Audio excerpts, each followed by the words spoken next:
Our first witness is Konstantin Kisin, who's a Russian-born satirist, podcaster, commentator, author of An Immigrant's Love Letter to the West.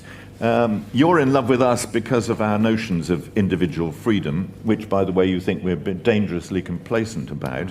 Why is individual freedom so much more important than collective freedom, security, prosperity, well-being? It's the bedrock of the success of the West. It's the very thing that defines Western civilization against all others. And we talk always about it as a word. The easiest way to understand freedom is to experience a lack of it.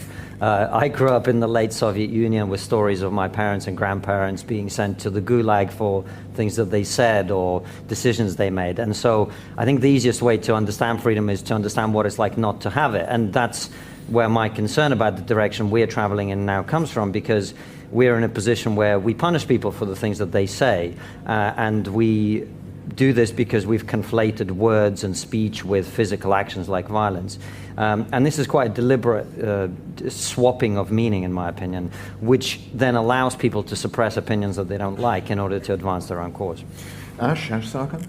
If I were to leap across the stage and tackle you to the ground, that would be an unacceptable curtailment of your freedom. Right? It's quite enjoyable, though, but yeah. Some people would pay very good money for it. That's my point. But let's say you were in a violent frenzy. You were chucking chairs around. It would be acceptable for me to curtail your freedom in order to prevent harm to others. Yes. Right. So let's take a more passive example. Let's say I have a fridge full of food and you are starving and I don't want to give it to you. Should we be able to curtail my property rights in order that you might have the right to live, the freedom to live? So you want to take someone else's property in order to execute your belief in what should happen? I'm saying you are starving and I've got a fridge full of food. Yes. And I don't want to give it to you. Should someone be able to make me give it to you? No. No, even though you would die? Yes. You would starve to death? Yes, because I believe in property rights. Do you have a front door in your house?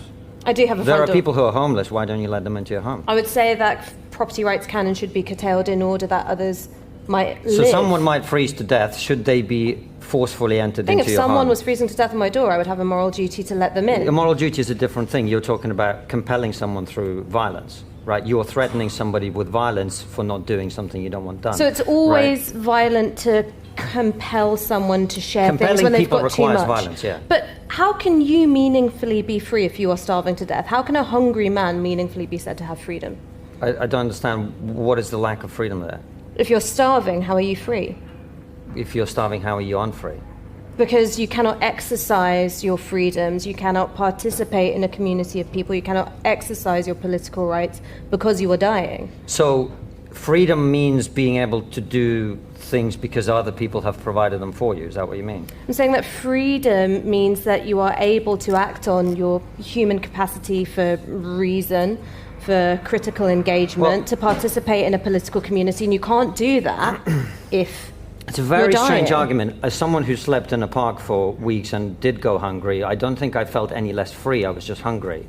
These are different things. You think that it's possible to participate as a meaningful political agent if you are on the verge of death? I mean, I'll be honest with you, when I was going hungry and sleeping in a park, participating in the political system wasn't my main priority. But I didn't feel unfree. I felt poor and hungry and homeless.